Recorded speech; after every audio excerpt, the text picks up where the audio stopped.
শুধু বলবো এটুকু, আমার এই বাংলা, আমি যেখানে দাঁড়িয়ে মিটিং করছি, যে রাস্তাগুলো পেরিয়ে এলাম, কখনো উত্তরে করি, কখনো দক্ষিণে করি, কখনো হাওড়ায় করি, কখনো হুগলিতে করি, যখন যেখানে পাই করি, প্রতিদিনই কিছু না কিছু করি।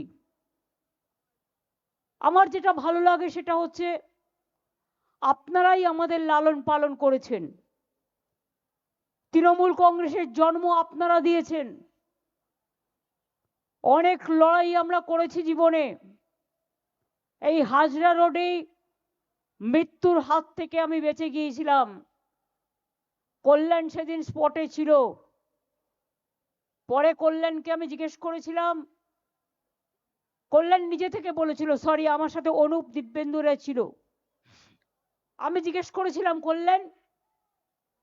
কল্যাণ আমাকে একদিন বললো দিদি আমি না সবটা দেখেছি দাঁড়িয়ে।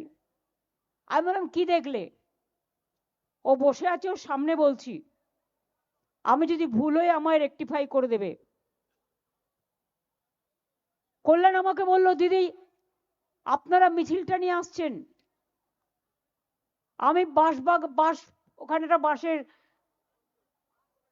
বাঁশ জোড়া একটা ছিল, বাঁশগোলা এখনো আছে, ওই রাধাকৃষ্ণ মন্দিরের পাশের যে ডান দিকের রাস্তাটা। তো বললো আমি ওখানে দাঁড়িয়ে ছিলাম, হঠাৎ দেখলাম সিপিএম এর গুন্ডারা লোহার চেন, যেমন সিনেমাতে যেমন দেখায়, লোহার চেন ঘোরাতে ঘোরাতে ঘোরাতে ঘোরাতে রাস্তা ক্লিয়ার করছে, এবং আমাদের সবাইকে তাড়া করলো। আমরা গিয়ে বাঁশ গোলায় লুকিয়ে পড়লাম, এবং সেখানে দেখেছিল যে কিভাবে প্রথম ডান্ডাটা মোটা ডান্ডা,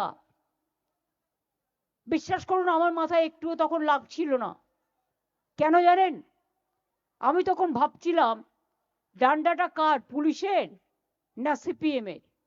আমি তখন ওইটা চিন্তা করছিলাম। হঠাৎ আমি দেখছি আমার ডান দিকে মাথায় যখন মধ্যেখানে ডান্ডা জোরে মেরেছে, আমার ডান দিক দিয়ে গলগল করে রক্ত বেরোচ্ছে। তারপরে আবার একটা ডান্ডা তুললো, ওটা দিয়ে মারলো, আমার ব্রেনের এখানটা ফেটে গিয়ে এখান দিয়ে গলগল করে রক্ত বেরোচ্ছে। আবার একটা ডান্ডা তুলেছে। তখন আমি জানি না, হয়তো অজানা কোনো অদৃশ্য শক্তি আমার ডান হাতটা অটোমেটিক্যালি আমার মাথায় উঠে গেছে। আর সেই জন্য দেখুন আমার হাতের আলনা অর্ধেক নেই, কারণ হাতের হাতটা অর্ধেক থেতলে গিয়েছিল, কারণ আমার ব্রেনটা অ্যাটাক হয়ে গিয়েছিল। আর ওই হাতটা যদি আলনাটা না থেতলে যেত, ওই মোটা হাতটা, তাহলে মাথাটাই থেতলে যেত। এবং আমার প্রায় 34টা সেলাই হয়েছিল, ব্রেন অপারেশন হয়েছিল, হাত অপারেশন হয়েছিল, তারপরেও অনেকবার মার খেয়েছি, অনেকবার অপারেশন করা হয়েছে। আমার ফুল বডিতে চোখ নেই, আমি কাজ করি, কিন্তু আমাকে অনেকটা এক্সারসাইজ করতে হয়, আমাকে হাঁটতে হয়, আমি প্রাণায়ামও করি, কিন্তু সাথে সাথে আমাকে কাজও করতে হয়। আমি কাজের মধ্যেই বেঁচে থাকি। আর আমাকে যেদিন কেউ আঘাত করে না, বিশ্বাস করুন আমাকে আঘাত না করলে আমি কিরকম ঘুমিয়ে পড়ি। ঘুমিয়ে পড়ি মানে অন্যরকম নয়, মানে একটু কবিতা লিখি, কখনো গান লিখি, কখনো নির্জীব হয়ে যাই, কখনো শ্রীকৃষ্ণের উপদেশ শুনি, কখনো রামকৃষ্ণ পড়ি, কখনো বিবেকানন্দ পড়ি, কখনো নেতাজি সুভাষচন্দ্র পড়ি, কখনো স্পেস সায়েন্স দেখি, কখনো ডিসকভারি দেখি, কখনো জিওগ্রাফি দেখি। আর যদি আমায় আঘাত করে তাহলে আমার পুনর্জীবন হয়। গতকাল আমি ভাবছিলাম যে আবার নতুন করে জন্মালাম। আমি কিন্তু জানতামও না কিছু। সকালে একটা খবর পেয়েছিলাম কিছু একটা হচ্ছে, তো আমি আর কাউকে জানবার চেষ্টা করিনি, কারণ মাথায় মারার পর থেকে আমি ভোর 4টের আগে কোনোদিনই ঘুমোতে পারি না, তাই সকালেই 2-3 ঘন্টা জাস্ট আমায় ঘুমিয়ে নিতে হয়। অভিষেক আমাকে মেসেজ করেছিল, মেসেজটা মিস করেছি। আমি দেখলাম অ্যাম্বুলেন্স হলে ছেড়ে দিন প্লিজ। হ্যাঁ, আমি চুপ করে আছি। ইয়েস, এটা আমাদের মরাল ডিউটি, ফায়ার ব্রিগেড অ্যাম্বুলেন্স আসলে ছেড়ে দিতে হয়।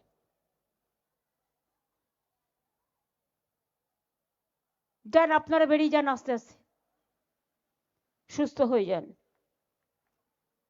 আমি আপনাদের আবার বলি, শুনুন, এটাই তৃণমূল কংগ্রেস পার্টি। এক সেকেন্ডে ওরা ডিসিপ্লিন মেনটেন করে। যারা তৃণমূলকে অনেক বাজে বাজে কথা বলেন এবং অনেক অসার কথাবার্তা বলেন, অনেক কুৎসা রটনা করেন, অপপ্রচার করেন, চক্রান্ত করেন, তারা জানেন না তৃণমূল কংগ্রেস কর্মীরা এক একটা দলের এমন সম্পদ, যদি বলা হয় যাও ফাঁসির কণ্ঠে গলা দাও, সঙ্গে সঙ্গে একবার জিজ্ঞেস করবে না, চলে যাবে। এত ডেডিকেটেড ওরা। আজকে এসআইআর সেন্টারে সাধারণ মানুষকে ডেকে পাঠাচ্ছে, তার ডকুমেন্ট নিয়ে তাকে রিসিট দিচ্ছে না, তাকে কি লিখে দিচ্ছে? লিখে দিচ্ছে ভেতরে নট ফাইন্ডিংস, এরকম কিছুটা লিখছে। যখন এনুমিনেশন হলো তখন বিএলএ 1 ছিল সাথে, বাড়ি বাড়ি গেছে বিএলওদের সাথে।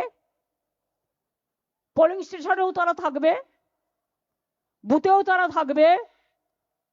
তাহলে তুমি 90 বছরের বৃদ্ধাকে ডেকে পাঠাচ্ছ, নাকে অ্যাম্বুলেন্স, নাকে নল নিয়ে যাচ্ছে, অন্তঃসত্ত্বা মাকে ডেকে পাঠাচ্ছ, আর 3 তলাতে ওঠাচ্ছ। লজ্জা করে না? কান কাটা, দোকান কাটার দল, জুমলা পার্টি, ঝামেলার পার্টি, হামলাকারী পার্টি, অত্যাচারী পার্টি, অনাচারী পার্টি, দুরাহারি পার্টি, দুরাচারী পার্টি, ব্যভিচারী পার্টি, স্বৈরাচারী পার্টি। এরকম পার্টি আমি দেখিনি। এটা পার্টি না দোপার্টি? স্বাধীনতার সময় তো জন্মে হয়নি, তো গান্ধীজিকে বাদ দেবে না তো কাকে বাদ দেবে? গান্ধীজি বাদ, নেতাজি বাদ, রবীন্দ্রনাথ ঠাকুর বাদ, ক্ষুদিরাম বাদ, প্রফুল্ল চাকি বাদ, রামকৃষ্ণ বাদ, ভোটের সময় জিন্দাবাদ, স্বামী বিবেকানন্দ বাদ, মাতঙ্গিনী বাদ, রামমোহন রায় বাদ, ঈশ্বরচন্দ্র বিদ্যাসাগর বাদ। তার মানে গান্ধীবাদের দরকার নেই, সুভাষবাদের দরকার নেই, আবুল কালাম আজাদের দরকার নেই, আম্বেদকরের দরকার নেই, বিরসা মুন্ডার দরকার নেই। আর যে বাংলা স্বাধীনতা আন্দোলন করে 600 জনের ফাঁসির মধ্যে 590 জনের ফাঁসি হয়েছিল, তারা বাংলার লোক ছিল, বাংলার মাটি থেকে। লজ্জা করে না? বাংলা ভাষায় কথা বললেই বলে দিচ্ছেন বাংলাদেশি। তো নিজেরা জিতে এসেছিলেন তো 24-এর লিস্টে, কি করে জিতলেন? জিজ্ঞেস করুন তাহলে আপনারা কেন পদত্যাগ করবেন না? মানুষের কৈফিয়ত চাইবার আগে কেন নিজেরা পদত্যাগ করবেন না? বলছে বাংলায় নাকি রোহিঙ্গা ভক্তি একটাও খুঁজে পাইনি আজ পর্যন্ত। রোহিঙ্গাই যদি হয় তো আসামে কেন হলো না এসআইআর? বলুন আপনারা। বাংলাদেশের বর্ডার তো আসাম। রোহিঙ্গারা যায় কোথা থেকে? মায়ানমার থেকে, মণিপুর, নাগাল্যান্ড, আসাম এইসব হয়ে তারপরে তো বাংলায় ঢুকবে। তো আজকে বাংলার উপরে হামলা কেন? বাংলার উপরে হামলা একটাই উদ্দেশ্যে, ওরা জোর করে মহারাষ্ট্র দখল করেছে, ভোট চুরি করে নির্বাচন কমিশনকে দিয়ে। পরিষ্কার বলছি, নির্বাচন কমিশন আমাকে কি করবে? ঘেচু করবে। ঘেচু মানে কি খুঁজে নিন, আমি নিজেও জানি না। ঘেচুর ইংরেজি আমায় করতে বললে পারবো না, কিন্তু हमारा पता नहीं है, आप पता करके देखो। কি করবেন? আগের বার ইলেকশনে আমার 24 ঘন্টা ক্যাম্পেইন করতে দেয়নি, আপনারা দেখেছেন। আমি গান্ধী মূর্তিতে বসে এঁকেছিলাম, তুমি আমাকে একদিন আটকাবে, আমি 100 দিনের ফসল তুলে নেব। আমাকে জেলে ভরবে, আমি তোমাকে সারা পৃথিবীতে ভরে দেবো।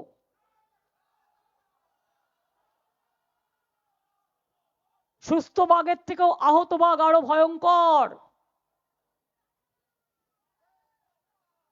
সারা দেশ খেয়েছো, দেশের টাকা বাইরে বেচেছো, আর দেশের টাকা নিয়ে গিয়ে এক একটা করে গলায় সব সোনার হার পরে এসেছো। আর দেশে আজকে গ্রামের গরিব লোকের বাড়ির টাকা 4 বছর ধরে বাংলায় দাওনি, রাস্তার টাকা দাওনি, তোমার টাকা নয়।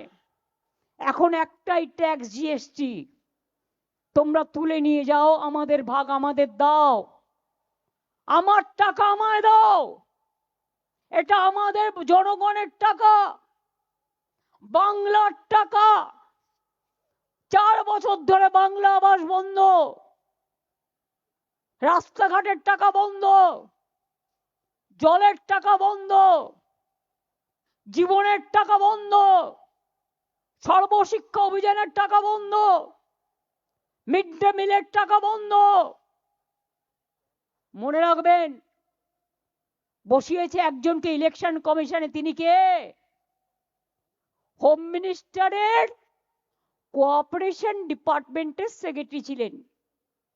আমার তাতে আপত্তি নেই, কিন্তু ভ্যানিশ কুমার যদি ভোট ভ্যানিশ করে দেয় তাহলে বলবো না কেন? আপনি কি ম্যাজিশিয়ান? জনগণ ঠিক করবে কাকে ভোট দেবে, না আপনি বিজেপিকে ইলেকশনে জেতাবার জন্য সব নাগরিকদের অধিকার কেড়ে নিচ্ছেন? নাগরিকদের অধিকার কেড়ে নিলে আপনার অধিকারও আমরা কেড়ে নেব। মনে রাখবেন, আঘাত করলে প্রত্যাঘাত কি করে করতে হয়। আজ সকাল 8টায় দিল্লির কুয়াশা ঠান্ডার মধ্যে আমাদের এমপিরা প্রতিবাদ করেছে, তাদের চ্যাংদোলা করে অত্যাচার করে টেনে নিয়ে গেছেন।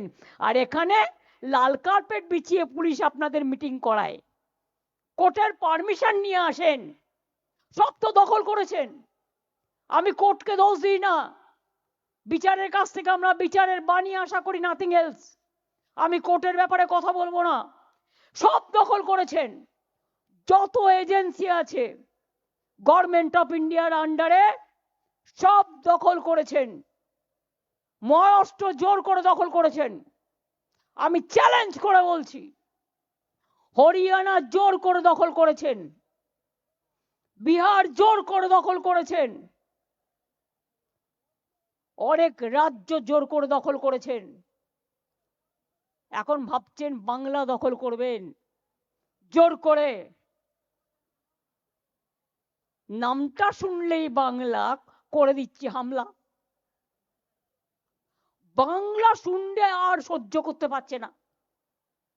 বাংলা ভাষায় কথা বললে উড়িষ্যায় পরিযায়ী শ্রমিককে মারছে, মধ্যপ্রদেশে মারছে, রাজস্থানে মারছে, ইউপিতে মারছে, দিল্লিতে মারছে, গুজরাটে মারছে। কিভাবে আমাদের, আমরা সবাইকে নিয়ে থাকি, সর্বধর্ম সমন্বয়, সর্বধর্ম সর্ববর্ণ সব রাজনীতি। এখানে তো অনেক হিন্দিভাষী লোকেরা আছেন, বলুন তো কোনোদিন আপনাদের উপরে কোনো অত্যাচার হয়েছে? जो हिंदी वैसे आए आप बोलो, दिल से बोलो, प्यार से बोलो, जोर से बोलो अगर हुआ है तो। हम कभी नहीं करता। आप लोग शांति से रहता है तो बंगला में भाषा बात करने से हमारे लोगों को अब क्यों पूछेगा? এই বিজেপিকে আমরা ভদ্রতা করি, তা না হলে মুখে বলবো না কি করা উচিত আপনারা জানেন।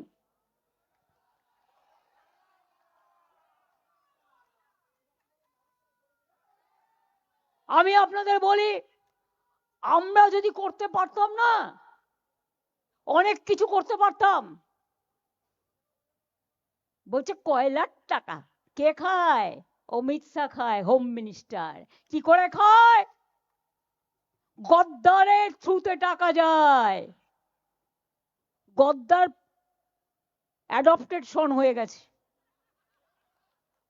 গদ্দারের থ্রুতে টাকা দেয়। সাথে আছে এক জগন্নাথ, জগন্নাথ ধামের জগন্নাথ নয়, পুরীর জগন্নাথ নয়, বড় ডাকাত জগন্নাথ বিজেপির। জগন্নাথের থ্রুতে টাকা যায় শুভেন্দু অধিকারীর কাছে, আর শুভেন্দু অধিকারীর থ্রুতে টাকা যায় অমিত শাহর কাছে। শুনুন, আপনাদের ভাগ্য ভালো এখনো যে আমি চেয়ারে আছি বলে না ওই পেন ড্রাইভ গুলো বাইরে বের করে দিই না। বেশি লাগালে কিন্তু বলে দিচ্ছি, আমার কাছে সব পেন ড্রাইভ করা আছে, আমি কিন্তু ভান্ডা ফাঁস করে দেবো।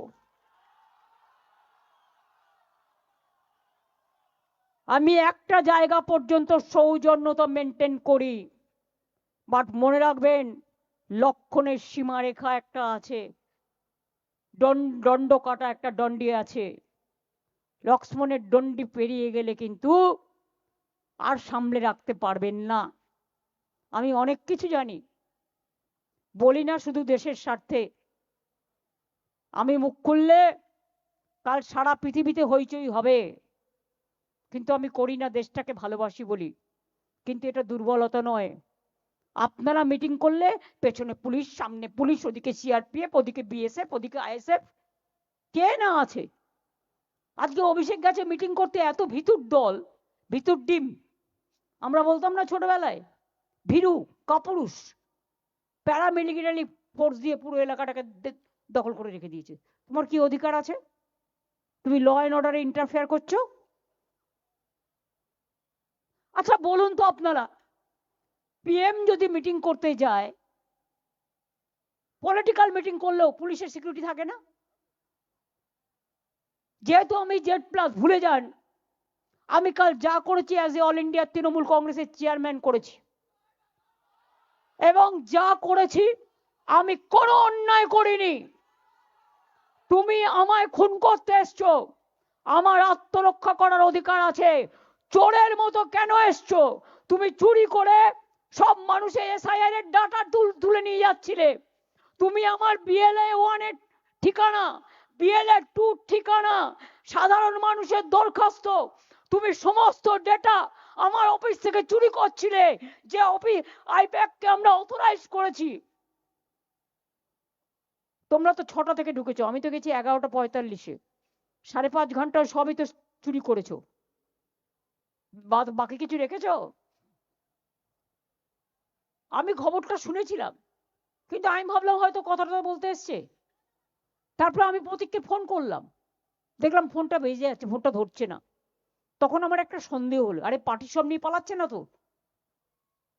মানুষকে আমি ভালোবাসি যেমন, জোড়া ফুলটাতেই তো আমরা দাঁড়াই। তা জোড়া ফুলটা যদি রক্ষা না হয়, পার্টিটাই যদি রক্ষা না হয়, তো মানুষের জন্য লড়াইটা করবো কি করে? একটা তো প্ল্যাটফর্ম দরকার। অসহায় মানুষ যখন বিপদে পড়ে আমাদের জানায়, ওরা কাজ করে। ভুলে গেছে বিজেপির এই কান কাটার দলগুলো, নরেন্দ্র মোদীর সাথেও এরা একদিন কাজ করেছে। 14তে যখন পিএম হয়েছিল, আইপ্যাক কাজ করেছিল নরেন্দ্র মোদীর হয়ে, চন্দ্রবাবু নাইডুর হয়ে কাজ করেছিল, নীতিশ কুমারের হয়ে কাজ করেছিল, জগন রেড্ডির হয়ে কাজ করেছিল। তখন প্রশান্ত কিশোর ছিল, এখন মালিকানা বদল হয়েছে, প্রশান্ত এখন পলিটিক্যাল পার্টি করেছে। তাই প্রতীকরা এখন দেখে, আমি সেসব নিয়ে ডিটেলস আলোচনা করব না, কিন্তু ওদের আমরা দায়িত্ব দিয়েছি আমাদের আইটি সেল দেখার। আমাদের একটাই সবেধন নীলমণি, আর বিজেপির তো কয়েক কোটি কোটি কোটি টাকা আগে খেতে হতো না, একটা বিড়ি দিনে 3 বার টানতো হয়তো। আর আজ দেখুন কত অহংকার, বাপরে, রণরঙ্কা বাজিয়ে আসছে। দাঙ্গাকারীরা আজকে ক্ষমতায়, আর দাঙ্গাকারীদের যদি ক্ষমতায় থাকে তো তাদের কাছ থেকে আপনি কি আশা করেন? একটা ভদ্র মানুষের কাছ থেকে আপনি ভদ্রতা আশা করতে পারেন, কিন্তু যে কোনোদিন ভদ্রতাই দেখালো না, নিজেদের হোম মিনিস্টার আজ পর্যন্ত পাওয়া যায়নি। গুজরাটের প্রাক্তন হোম মিনিস্টার মিস্টার হারিন পান্ডে, কল্যাণ পার্লামেন্টে পারলে তোমরা তুলো, কোথায় গেল? আজ পর্যন্ত নিখোঁজ। দাঙ্গাকারীরা জবাব দেবেন। ভুলে গেছেন গোধরা, না ভুলে গেছেন উন্নাও, না ভুলে গেছেন দিল্লি, না ভুলে গেছেন পহেলগাঁও থেকে হাতরাস থেকে শুরু করে সব ভুলে গেছেন। বাংলায় সব অনুপ্রবেশকারী। অন্য দেশের ব্যাপার বলে বলছি না। বিএসএফ কার আন্ডারে? বর্ডার দেখে কে? আগে 5 কিলোমিটার বিএসএফ এর আন্ডারে ছিল, আর এখন 50 কিলোমিটার রেখে দিয়েছে। কেন জানেন? গ্রামের মানুষকে ভয় দেখাবার জন্য। আর শুধু বলে জমি দাও, মানে 50 কিলোমিটার ঢুকে যাবে আর কি, আরো সব জায়গায় যা দেয়া আছে তাই তো করনি। জিজ্ঞেস করুন বর্ডার কার দায়িত্বে? পশ্চিমবঙ্গ সরকারের না, বিএসএফ বর্ডার সিকিউরিটি ফোর্স। কয়লা কার দায়িত্বে? CISF central industrial force. Passport কার দায়িত্বে? কাস্টমস কার দায়িত্বে? সব সেন্ট্রালের দায়িত্বে। বর্ডারে যে রেল চলে কার দায়িত্বে? প্লেন চলে কার দায়িত্বে? আগে কেউ বাইরে আসলে আমাদের ডেটা শেয়ার করতো, আমরা জানতে পারতাম, খোঁজ রাখতাম। গত 10 বছর ধরে বাইরে থেকে কে আসছে আমাদের জানায় না, লুকিয়ে রেখেছে। কিরকম আইন দেখুন। একদিকে বলছে 2002 এর পরে জন্মেছে যারা, অমর্ত্য সেনকে প্রশ্ন করছে তোমার বাবা মায়ের বয়সের এত ফারাক কেন? আমি বলি ওরে গর্ধবের দল, 90 বছর আগে তোর বাবা মায়ের কত বয়স ছিল? কজন হসপিটালে জন্মেছে? এখন তো হসপিটাল হয়েছে, ইনস্টিটিউশন ডেলিভারি হয়েছে। আমিও তো গ্রামের বাড়িতে জন্মে চলে এসেছি এখানে, আমরা সবাই হোম ডেলিভারি। তুমি কোন ডেলিভারি?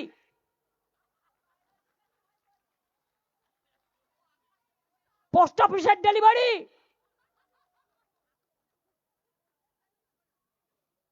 না রিজার্ভ ব্যাংকের ডেলিভারি,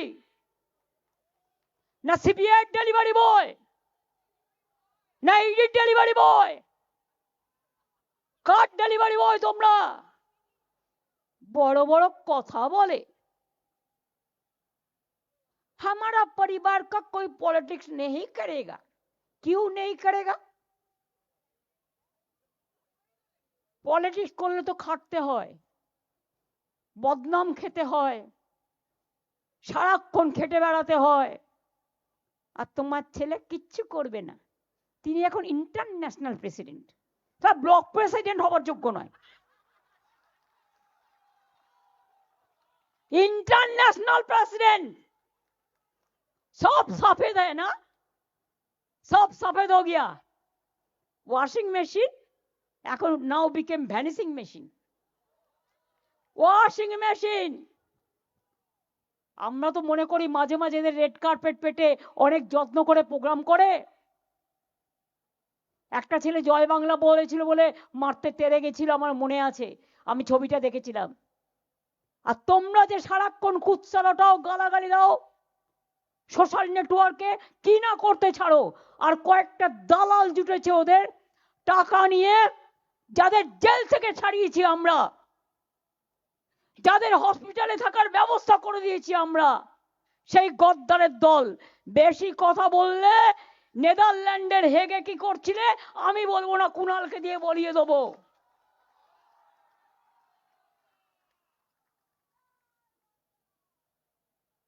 হ্যাঁ, ইলেকশনে আসবে, বাংলা দখল করবে না। সব মহিলাদের নাম বাদ, ম্যাক্সিমাম। এই দেখুন, আগে 54 লক্ষ বাদ দিয়েছে। একটা খুনি যদি কোর্টে যায়, গিয়ে বলে স্যার আমি আমাকে ডিফেন্ড করতে চাই, মাননীয় বিচারপতি তাকে কিন্তু বলে ঠিক আছে তোমার কি বলার আছে তুমি বলো, যদি তার লয়ার না থাকে। তুমি 54 লক্ষের নাম বাদ দিলে তার ফর্ম 7 ফিল আপ করার রাইট আছে as per election rules, form 8 fill up করার অধিকার আছে। তুমি না করে বিজেপি থেকে একটা আইটি সেলের লোক নিয়ে গিয়ে, তিনি নাকি আবার ইনকাম ট্যাক্সে কাজ করেন, সীমা খান্না, তাকে দিয়ে এআই করে 54 লক্ষ ডিলিট করে দিল। আর কি করলো? বললো ইয়ারও ডিলিট করেছি। ইয়ারও বেচারা জানেই না, তাদের অ্যাসোসিয়েশন চিঠি দিয়েছে যে আমাদের নামে বলা হচ্ছে, আমরা জানি না। কত বড় অন্যায় করলেন, কত বড় অন্যায়। তারপর 1,30,00,000 চিঠি পাঠিয়েছে, তাদের মধ্যে ম্যাক্সিমাম 95 বছর 90 বছর মহিলা। মেয়েদের বিয়ে হলে শ্বশুর বাড়ি যায়, কেউ কেউ বাপের বাড়ি থেকে যায়, সেটা তার ব্যাপার। এটা পরম্পরা, এটা গাধারা জানে না, গর্দভগুলো। মেয়েরা যখন বিয়ে করে নিজের টাইটেলের সাথে বরের টাইটেলও দিতে পারে। অনেক সিঙ্গেল মাদারও আছে, আবার অনেকে বরের টাইটেলটাকে নিজের টাইটেল করে। যারা যারা পদবি চেঞ্জ করেছে সব বাদ। এবার ঠিকানা চেঞ্জ হয়েছে, ধরো কেউ কালীঘাটে থাকতো, তার মেদিনীপুরে বিয়ে হয়েছে, ব্যাস বাদ। এবার কি করেছে? ধরুন আমার নাম, ধরুন কল্যাণ ব্যানার্জি, কল্যাণের নাম বাংলায় ঠিক আছে, ক লয় জফলা আকার মধ্যাহ্ন আমরা জানি। এবার ইংরেজিতে কল্যাণ কে এ এল ওয়াই এনও লিখতে পারে, আবার কে ও এল ওয়াই এনও লিখতে পারে, এর জায়গায় ও লিখতে পারে, বাদ। প্রপার নাউনে কখনো ভুল হয় না, তাও বাদ, সব বাদ, বরবাদ। অমাত্য সেন বরবাদ, বাংলার গর্ব জয় গোস্বামী বরবাদ। এই যে দেব বসে আছে দেখুন, দাঁড়াও দাঁড়াও এসো।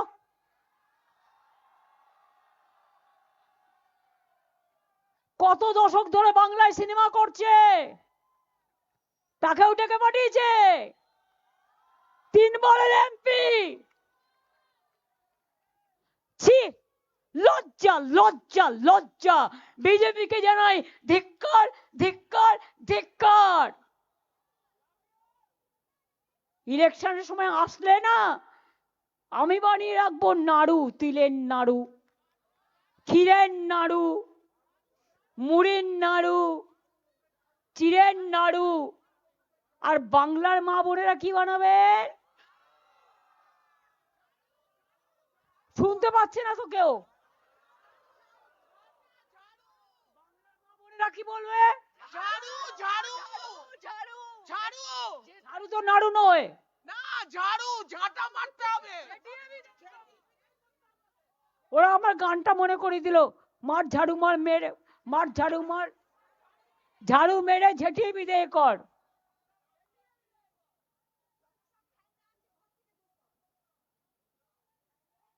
ওটা একটা সিনেমার গান, মনে পড়ে গেল, মর্জিনা আব্দুল্লাহ সম্ভবত। তাহলে বুঝতে পারছেন, ফাইনাল লিস্ট যখন বেরোবেন, আপনি জানেন নাম বেরোবে কিনা। মহিলাদের সব বাদ। এবার ইয়াং জেনারেশনকে কি করছে শুনুন, যারা নতুন ভোটার হচ্ছেন, 2002 এর পরে যারা জন্মেছেন, বলছে অনলাইনে ফর্ম ফিল আপ করো। আপনারা করে দিচ্ছেন ফর্ম 6, কিন্তু ভেতরে ভেতরে সিদ্ধান্ত হচ্ছে 4 নম্বর ফর্ম ফিল আপ না করলে আপনার নামটা কেটে দেবে। কারণ বিজেপির দর্পণ, ওই ম্যাজিশিয়ান ভাষণ নাকি জানো না, ভ্যানিশ, ভ্যানিশ বাবু, ভ্যানিশ বাবু 1.5 কোটি ভোট কাটবার দায়িত্ব নিয়ে ক্ষমতায় এসছে, আর নিজের মেয়ে জামাইকে ডিএম বানিয়েছে। ক্ষমতায় আসার পর নির্লজ্জ, সবার নাম কেটে তিনি ভোটে জেতাবেন বিজেপিকে। বল তারপরে তুমি কোথায় থাকবে বাবা? বল আমরা যেখানেই থাকি তোমার ঠুড়ে বের করবো। এইখানে পুতলে দিল্লিতে গিয়ে জন্মাবো, আর দিল্লিতে পুতলে এখানে এসে জন্মাবো। এটা বাংলার মাটি, মাথায় রাখবে।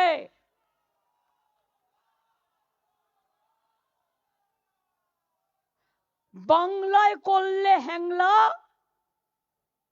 বাংলায় করলে হামলা, বাংলায় করলে জুমলা, বাংলা দেখাবে বাংলা। বাংলা কি জেনে রাখো, কোনোদিন মাথা নত করেনি। করবে না। ফাঁসির মঞ্চে জীবন দিয়েছে, গুলি খেয়েছে, স্বাধীনতা এনেছে। আজ তোমরা চোর ডাকাত গুলো নীরব মোদী চোর নয়, চুপচাপ পাঠিয়ে দিয়েছে বিদেশে। তোমার লুক আউট নোটিশ থাকতে কি করে পাঠাও? Who is responsible? There are some Mallya মালপোয়া।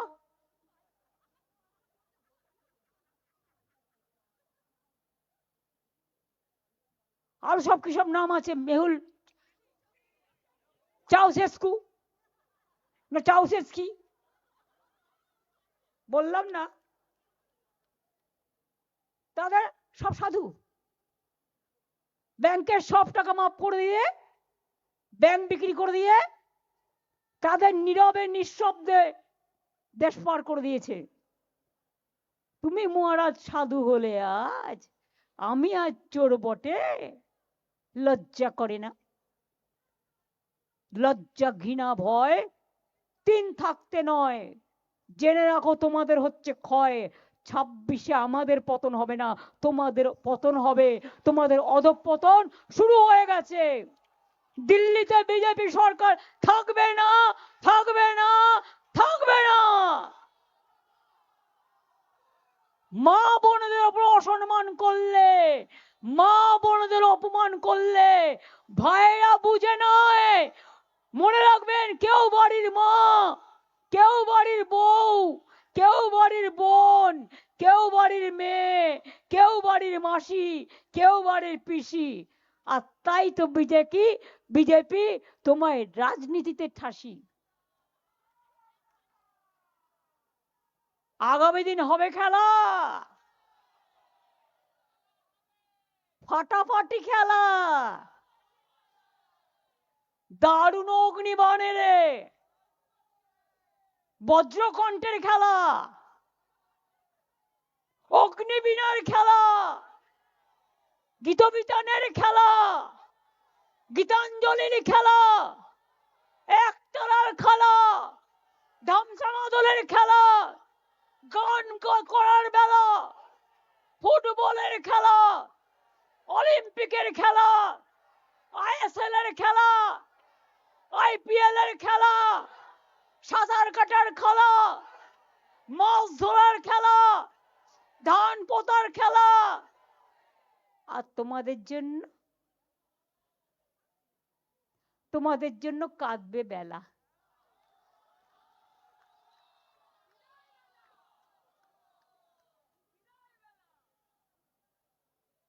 বিদায় আসন্ন, বিদায় ঘন্টা বাজছে।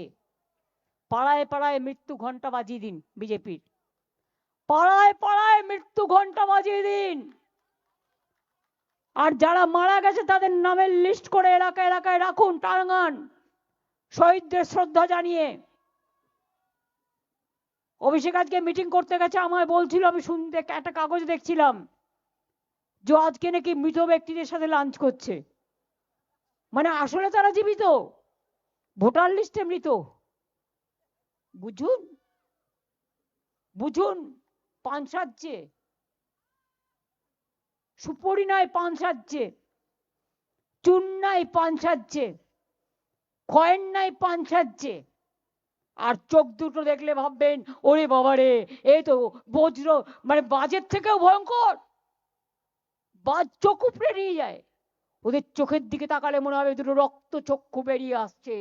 দুর্যোধন, দুঃশাসন ওই আসছে। বা মা বাবারা গান গেয়ে বলছে, আগে গব্বর সিং বলে ভয় দেখাতো বাচ্চাদের।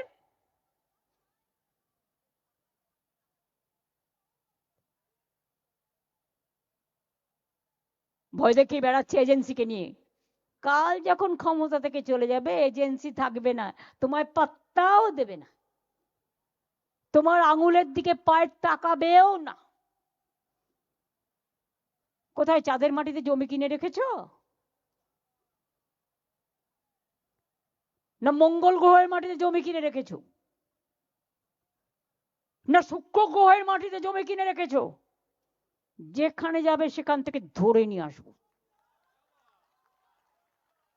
এবং মানুষ বিচার করবে গণ আদালতে।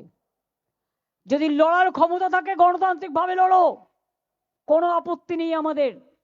সারা জীবন লড়াই করেছি অনেক অত্যাচার সহ্য করে।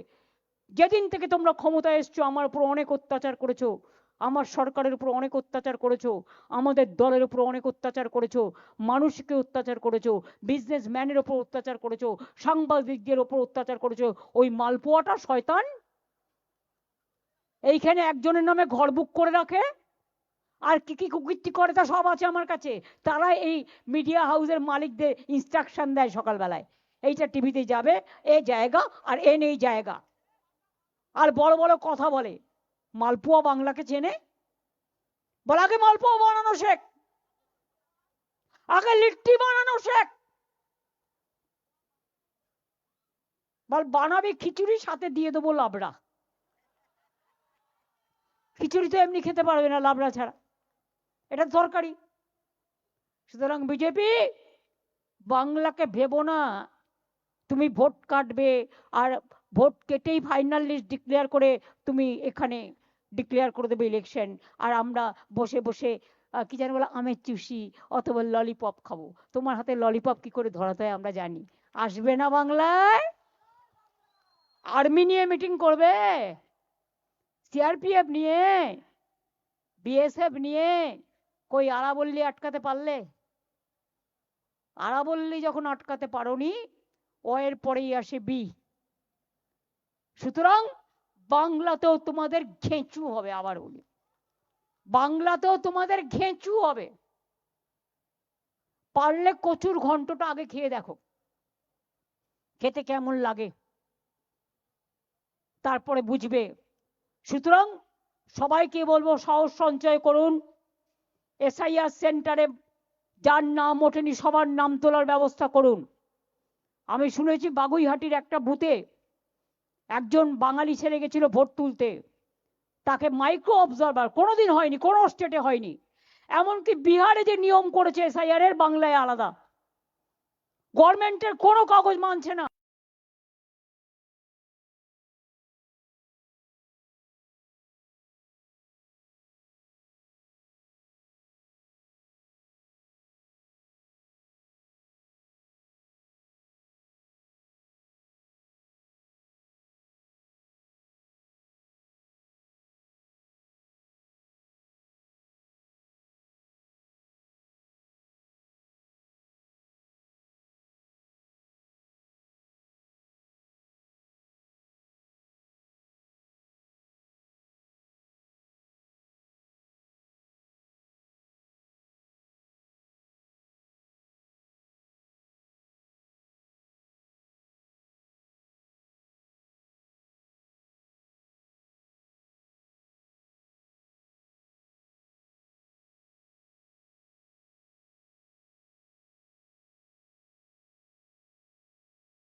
কংগ্রেস জয় বাংলা, জয় বাংলা, জয় বাংলা।